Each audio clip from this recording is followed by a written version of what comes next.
Hello, my name is Suzanne Bryan and I am a TKGA certified master hand knitter. In this video I'm going to demonstrate how to start a crescent shawl from a garter tab. This particular shawl has a garter border all along this edge and we want it to be continuous across and at the same time have our yarn over shaping increases along this edge. You can use the same type of a garter tab to start a triangular shawl, and this is what that would look like. You have your garter tab, the garter ridges grow out on either side to form the border, and then you have your shaping yarn overs going up either side of the spine and along the garter edge. This part is what grows out of that single stitch. Turns into this half of the triangle, and from this single stitch it turns into this half of the triangle. I have a whole other video on this which I'll show up in the corner. There'll be a link to it of the video here and you can check that video later on if you'd like. Today what we're talking about is the garter tab for a crescent shawl. So let's talk about the garter tab. Let's get up close and personal with the garter tab. This is with worsted weight yarn so that you can see it better. And I've started the tab. So I cast on 3 stitches and then I worked 6 rows of knits, and that creates the 3 garter ridges. So when you go to, actually let's get it on the other end of the needle here. Now we're going to work around the garter tab as you would to start either a crescent shawl or a triangular shawl. And we're going to show the traditional method first and then my modified method second, and you'll see the difference. So traditionally you would knit these 3 stitches, and these will create the garter edge on one side of the crescent shawl. Then you would pick up 1 stitch from each of these garter bumps. You can see the garter ridges here. Here's 1 garter ridge, garter ridge, garter ridge. So you can pick up, it's personal preference how you can do it. You can either pick up in the bump on the edge, or you can pick up through the stitch or in the ditch between the two. It doesn't really matter, just so long as you're mostly consistent. I like to pick up from the garter bump, so I'm going to pick up in this bump. I'm going to pick up 1 stitch, and then I'm going to pick up 1 stitch in this bump, and 1 stitch in this bump. So now we have 6 stitches, the 3 original, oops, we split that one, the 3 original, and the 3 that we've just picked up. And we're going to pick up 3 from the cast on edge. So we're just going to pick up 3 stitches from here. This is how you would work a traditional garter tab.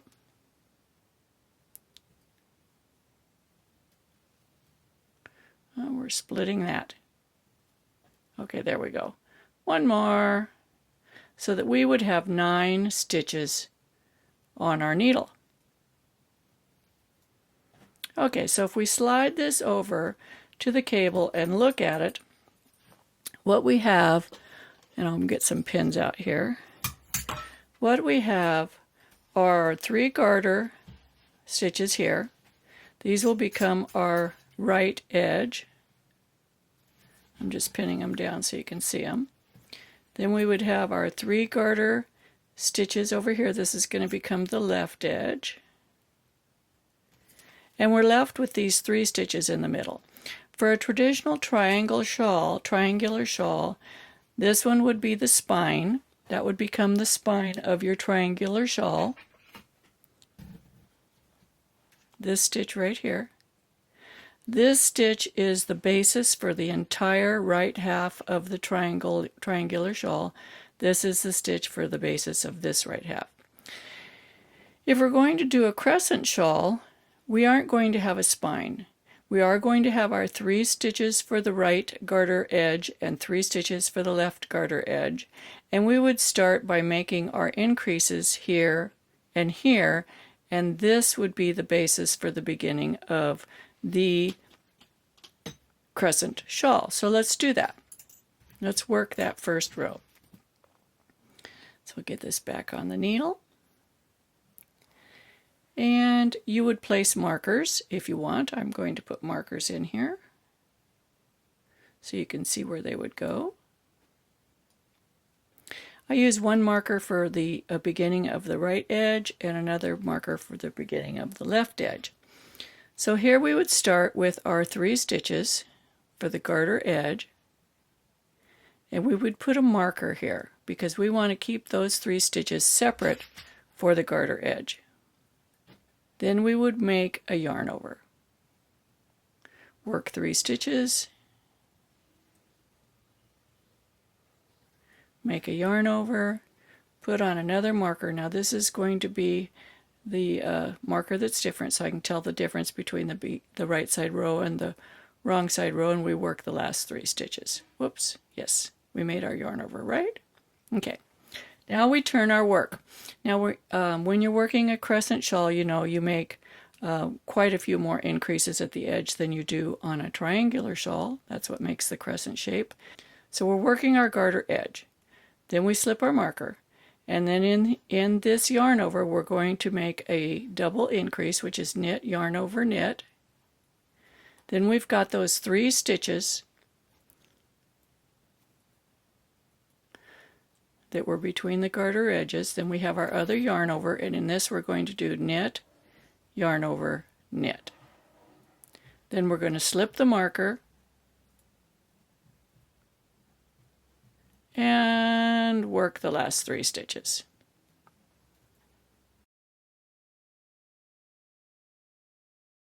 I'm going to turn the work,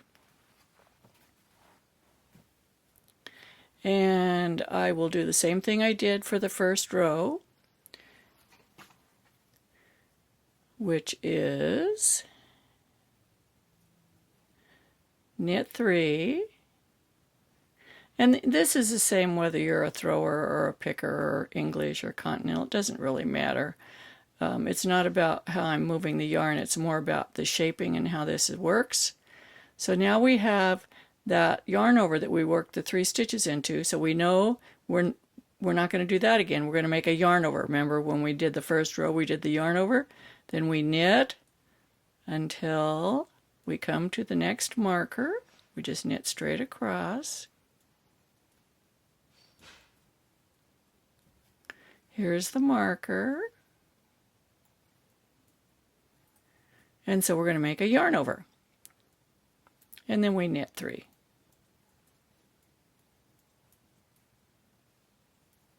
And this is how you would traditionally make a crescent shawl from a garter tab.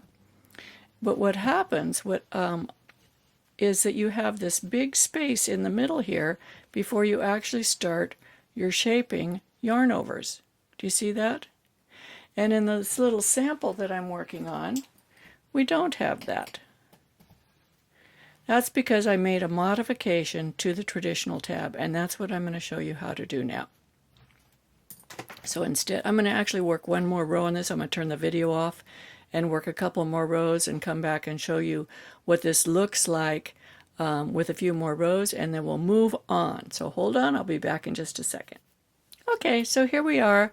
I've finished a few more rows on this, and you can see how the garter edge maintains across the sides, and we have our shaping yarn overs in here. But we have this space in the middle where the pattern doesn't continue across, and that is where we picked those 3 stitches from the garter ridge. This type of tab also tends, when you have the shawl worked more, this tab tends to push up in the center, and you get a hump in the middle of this particular style of creating a garter tab for a crescent shawl. So I want to show you my new improved version. So we're going to just take this off and rip it out and start again, and I'll show you what I've done to make this prettier and more continuous across that area. So we're going to cast on our 3 stitches. 1, 2, 3. And I'm only going to work one garter ridge. So that means I need to work 2 rows. 1 instead of 6 that you do for the traditional garter tab, which needs 3 garter ridges. I only want 1 garter ridge. It's going to be this one right here.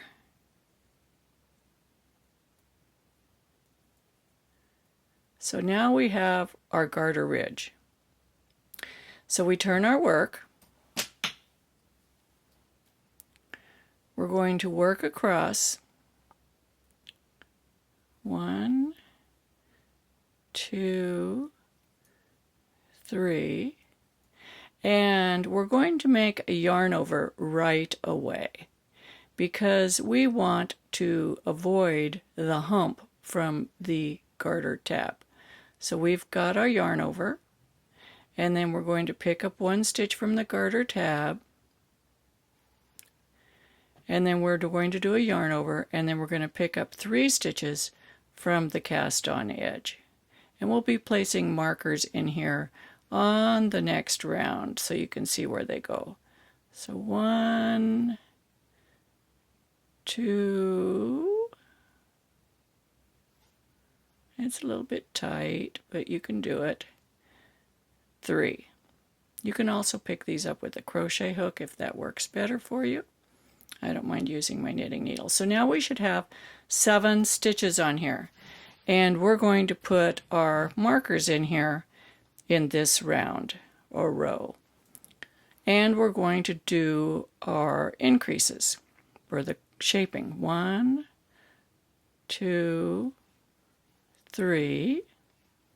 We're going to put a marker on. Whoops! Pushed my needle right out of those stitches. Putting a marker on. Then this is the yarn over right here. Here's our yarn over. We're going to knit into the front, make a yarn over, knit again. Then this is the central stitch. We're going to knit that. Here's the other yarn over, so we're going to knit, yarn over, knit. And then we're going to place our other marker on here. In a second you'll see you really don't need markers. You can see these places so easily, but for training's sake I'm showing you where to put the markers. Now we just made, between that first row and this second row, we made 6 increases. So we started out with 7 stitches, so now we should have 13. 2, 4, 6, 8, 10, 12, 13. And this row is going to be the same as our first one. Knit 3, slip the marker, yarn over, knit until the next marker,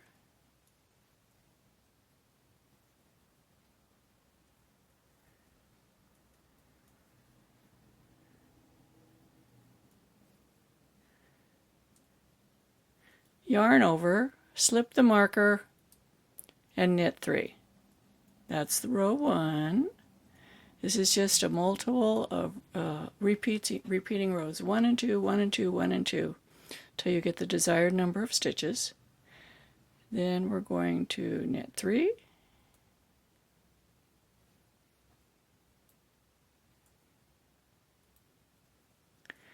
and we work, there's our yarn over, knit, yarn over, knit, then work until the next yarn over, which is the stitch right before the marker.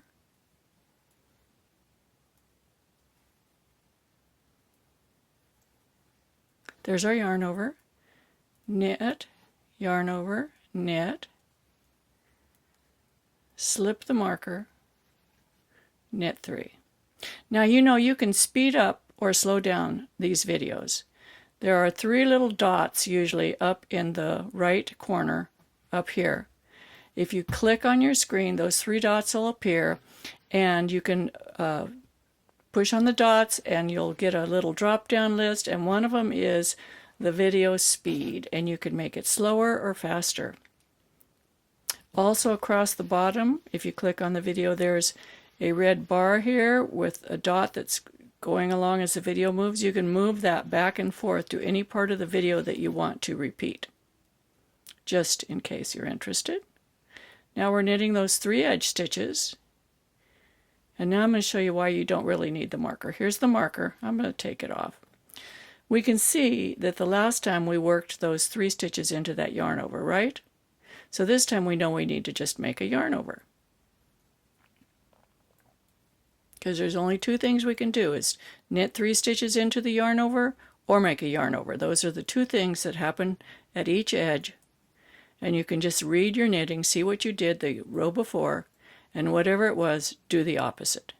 Here we're coming up. There's those 3 stitches that were worked into the yarn over, so we're going to work those. Yarn over, drop that. We don't need it anymore, because we're going to be able to read our knitting so easily. That's the row 1 of the 2-row repeat for the stitch design. And now we're going to knit our 3 edge stitches. The 3 edge stitches always stay the same. And we have a yarn over. So we know we need to make the 3 stitches, knit, yarn over, knit, into that yarn over. Then we knit to the next yarn over.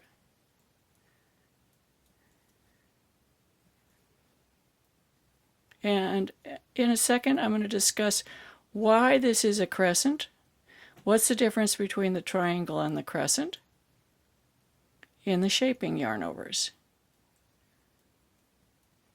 Here comes our yarn over. So we know we need to make 3 stitches into it. It's easy to read. Now let's slide this onto the cable and take a look at it and compare it to what we had before. Now we have